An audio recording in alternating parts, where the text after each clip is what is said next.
Welcome students. Today our topic is Heart of Bird Columba for BSc Part 3. हम पक्षियों का heart पढ़ेंगे और पक्षियों में पिजन यानी कोलंबा का हार्ट देखेंगे। आप चित्र में देखिए कि कोलंबा के हार्ट की पोजीशन क्या होती है कि ये लिवर के बीच में घिरा हुआ रहता है। तो जो दूसरे वर्टिब्रेट्स होते हैं उनके तुलना में इसका हार्ट बड़ा होता है। और फिर इसकी अगर कवरिंग देखें जिसको बोलेंगे पेरिकार्डियम, तो वो डबल मेम्ब्रेनियस स्ट्रक्चर होता है। बाहर की मेम्ब्रेन को पैराइटल लेयर बोलते हैं और अंदर की लेयर को विसरल लेयर बोलते हैं। और इनके बीच में हृदयावर्णी तरल या पेरिकार्डियल फ्लूइड भरा रहता है। ये फ्लूइड इसको चोट या झटकों आदि से इसकी रक्षा करता है। फिर देखेंगे कि इसका एक्सटर्नल स्ट्रक्चर, बाह्य संरचना, तो रेड कलर का होता है और इसका जो आगे का भाग है वो चौड़ा होता है और ऑरिकल्स और वेंट्रिकल्स पाए जाते हैं इसमें। तो ऑरिकल्स और वेंट्रिकल्स के बीच में कोरोनरी सल्कस पाया जाता है जो ऑरिकल्स और वेंट्रिकल्स को सेपरेट करता है। फिर देखेंगे कि जो ऑरिकल्स हैं उनमें इंटर ऑरिक्यूलर ग्रूव पाया जाता है जो दोनों ऑरिकल्स को अलग करता है। और जो वेंट्रिकल्स हैं वो थोड़े बड़ा होता है, वो 2/3 पार्ट बनाता है हार्ट का। तो वेंट्रिकल्स इसमें कंपैरेटिवली बड़ा होता है। फिर अगर इंटरनल स्ट्रक्चर या आंतरिक संरचना देखें तो जो दोनों ऑरिकल्स हैं उनके अंदर इंटर ऑरिक्यूलर सेप्टम, अंतरा आलिंद पट्ट पाया जाता है जो उन दोनों को बिल्कुल सेपरेट रखता है। और पट्ट पर एक अंडाकार स्ट्रक्चर होता है जिसको बोलते हैं फोसा ओवैलिस। ठीक है। फिर वेंट्रिकल्स के अंदर देखें तो वेंट्रिकल्स में दोनों वेंट्रिकल्स के बीच में इंटरवेंट्रिकुलर सेप्टम पाया जाता है। तो इस प्रकार दोनों वेंट्रिकल्स भी कंप्लीटली सेपरेटेड चैम्बर्स होते हैं। तो यानी पक्षियों में अगर देखें तो 4 चैम्बर्ड, 4 कक्षों वाला हृदय होता है। इससे पूर्व में हम 3 चैम्बर्ड हार्ट ही देख रहे थे।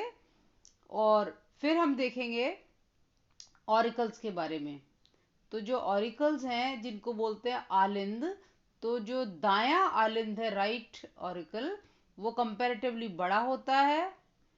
और इसमें हम देखेंगे कि जो वेन्स होती हैं वो यूस्टेचियन वाल्व के द्वारा खुलती हैं। जो दायां आलिंद है यानी राइट ऑरिकल, वो दाएं वेंट्रिकल में और राइट ऑरिक्यूलो वेंट्रिकुलर अपर्चर द्वारा खुलता है। ठीक है। और इसमें लेकिन कॉर्डा टेंडिनेई जो होती है वो नहीं पाए जाते। तो जो दायां निलय की भित्ति या मेम्ब्रेन होती है वो पतली होती है राइट वेंट्रिकल की, और ये ज़्यादातर उसको लेफ्ट साइड को कवर कर लेती है, बड़ा होता है ये। और इसको अगर हम देखें तो दाएं निलय में एक पल्मोनरी एओटा निकलती है जो दोनों जो लंग्स की ओर ले जाती है। और वहाँ पे 3 अर्धचंद्राकार वाल्व पाए जाते हैं जो एक ही डायरेक्शन में मदद करते हैं उसको फ्लो करने के लिए। देखिए आप चित्र में भी आप इसको देख के समझ सकते हैं। फिर जो बायां आलिंद होता है कंपैरेटिवली छोटा होता है और इसमें 4 पल्मोनरी वेन्स, फुसफुसी शिराएं प्राप्त होती हैं। जो बायां आलिंद होता है वो बाएं वेंट्रिकल या निलय में और लेफ्ट ऑरिक्यूलो वेंट्रिकुलर अपर्चर द्वारा खुलता है। ठीक है। इस छिद्र पर 2 वो लेफ्ट ऑरिक्यूलो वेंट्रिकुलर वाल्व पाए जाते हैं वाल्व्स क्या करते हैं, ये जैसे मैमल्स में थे ना बाइकास्पिड और ट्राइकास्पिड वाल्व्स होते हैं, ये उसी के समान काम करते हैं ये, कि एक ही डायरेक्शन में फ्लो करने देते हैं, ब्लड को मिक्स होने नहीं देते। ठीक है, फिर हम देखेंगे कि जो वेंट्रिकल्स होते हैं उनके बारे में, जिसको बोलेंगे निलय। दोनों वेंट्रिकल्स जो है इनके बीच में इंटरवेंट्रिकुलर सेप्टम पाया जाता है, जो कंप्लीट सेपरेटेड रखता है ये। ठीक है, और जो दायां निलय है उसकी जो मेम्ब्रेन है वो पतली होती है, और बाएं वाले की थोड़ी थिक मेम्ब्रेन होती है। तो बाएं आलिंद से एक राइट सिस्टमिक आर्क निकलती है, आपने पूर्व में चित्र में देखा था। और इस प्रकार हम देखेंगे 3 अर्धचंद्राकार वाल्व या कपाट पाए जाते हैं।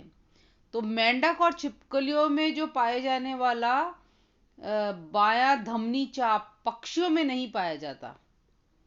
और दोनों जो वेंट्रिकल्स की जो चैम्बर्स हैं उनमें भेदती हुई ट्रेबिक्यूले पाए जाते हैं, संबंधक या कॉलमने कार्ने। ठीक है, ये उसकी पेशी की मसल्स की मस्कुलर होती है। अगर इसकी वर्किंग को देखते हैं तो मेम्ब्रेन्स की तरह स्टार्ट हो गया, इसमें भी 4 चैम्बर्ड हार्ट, और रेप्टाइल से ये थोड़ा और ज़्यादा डेवलप्ड होता है। ऑक्सीजनेटेड और डीऑक्सीजनेटेड जो रक्त है वो कम्प्लीटली एक दूसरे से सेपरेटेड होता है, और विथ जब डिस्ट्रीब्यूशन होता है ब्लड का तो इनमें मिक्सिंग नहीं होती है। तो हृदय का जो दायां भाग है वो वेन्स से डीऑक्सीजनेटेड ब्लड लेता है, फिर इनको लंग्स में भेजता है, और बायां भाग ऑक्सीजनेटेड ब्लड लेता है और इसको बाकी की जो बॉडी है उनके अंदर पंप कर देता है। तो एक प्रकार से इसमें दोहरी परिसंचरण, डबल सर्कुलेशन प्रणाली स्टार्ट हो जाती है। तो धमनियों में जो धमनी कोशिकाएं होती हैं उनसे विभक्त होकर टिश्यूज से फिर वो जुड़ती हैं, फिर वेन्स बनाती हैं, और फिर वो अशुद्ध रक्त ला करके ऑरिकल्स में डाल देती हैं। तो एक प्रकार से डबल सर्कुलेशन की स्टार्टिंग पिजन में हो जाती है। तो ये आपका चैप्टर समाप्त होता है, याद करिएगा। थैंक्स।